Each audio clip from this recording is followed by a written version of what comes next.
ಬೆಂಗಳೂರಿನಲ್ಲಿ ಮಾಜಿ ಸಚಿವ ಲಕ್ಷ್ಮಣ ಸವದಿ ಸಂಬಂಧಿಕರೊಬ್ಬರ ಕೊಲೆ ಯತ್ನ ನಡೆದಿದೆ. ಲಕ್ಷ್ಮಣ ಸವದಿ ಅವರ ಅಣ್ಣನ ಮಗ ಶಿವಕುಮಾರ್ ಸವದಿಗೆ ಚಾಕುವಿನಿಂದ ಇರಿಯಲಾಗಿದೆ. ಶಿವಕುಮಾರ್ ಸ್ಥಿತಿ ಗಂಭೀರವಾಗಿದ್ದು ಜೈನ್ ಆಸ್ಪತ್ರೆಗೆ ದಾಖಲಿಸಲಾಗಿದೆ.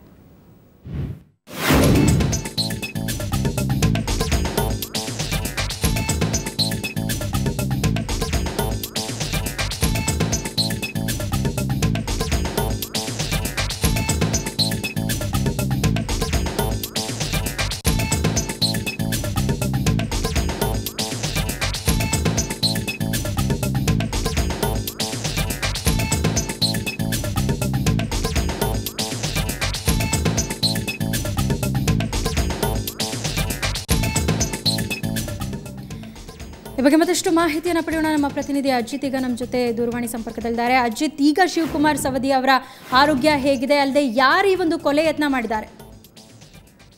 ಯಾರು ಮಾಡಿದ್ದಾರೆ ಅನ್ನೋದ್ರ ಬಗ್ಗೆ ಪೊಲೀಸರ ತನಿಖೆ ನಡೀತಾ ಇದೆ. ಸೌಮ್ಯ, ಶಿವಕುಮಾರ್ ಸವದಿ ಗಂಭೀರ ಸ್ಥಿತಿಯಲ್ಲಿದ್ದಾರೆ ಅನ್ನುವಂತಹ ಮಾಹಿತಿ ಇದೆ. ಜೈನ್ ಆಸ್ಪತ್ರೆಗೆ ದಾಖಲಿಸಲ್ಪಟ್ಟಿದ್ದಾರೆ.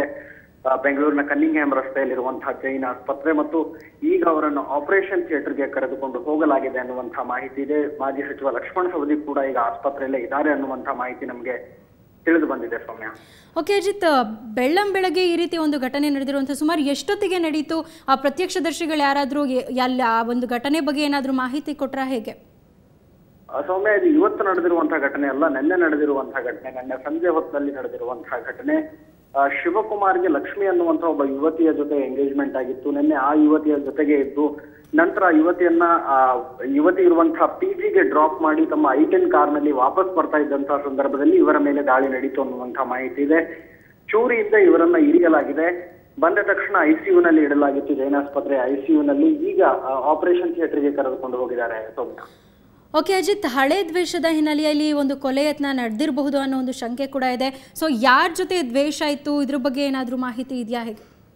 ಸೌಮ್ಯ, ಅದರ ಬಗ್ಗೆ ಹೆಚ್ಚಿನ ಮಾಹಿತಿ ಇಲ್ಲ. ಆದ್ರೆ ಪೊಲೀಸರು ತನಿಖೆ ಮಾಡ್ತಾ ಇದ್ದಾರೆ. ಒಂದು ಕಡೆ ಶಿವಕುಮಾರ್ಗೆ ಬೆಂಗಳೂರಿನಲ್ಲಿ ರಿಯಲ್ ಎಸ್ಟೇಟ್ ವ್ಯವಹಾರಗಳಿದ್ವು.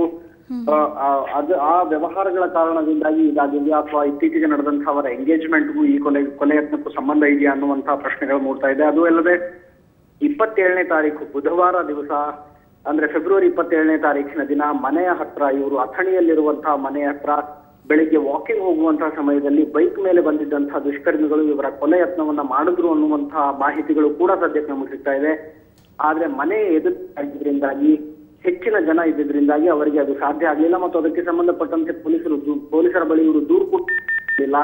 ಇದೆಲ್ಲವನ್ನು ನೋಡ್ತಾ ಇದ್ರೆ ತುಂಬಾ ದಿನಗಳಿಂದ ದುಷ್ಕರ್ಮಿಗಳು ಇವರನ್ನ ಫಾಲೋ ಮಾಡ್ತಾ ಇದ್ರೇನೋ ಅನ್ನುವಂತಹ ಸಂಶಯ ಬರ್ತಾ ಇದೆ. ಸೌಮ್ಯ, ಓಕೆ, ಧನ್ಯವಾದ ಅಜಿತ್ ತಮ್ಮೆಲ್ಲ ಮಾಹಿತಿಗೆ.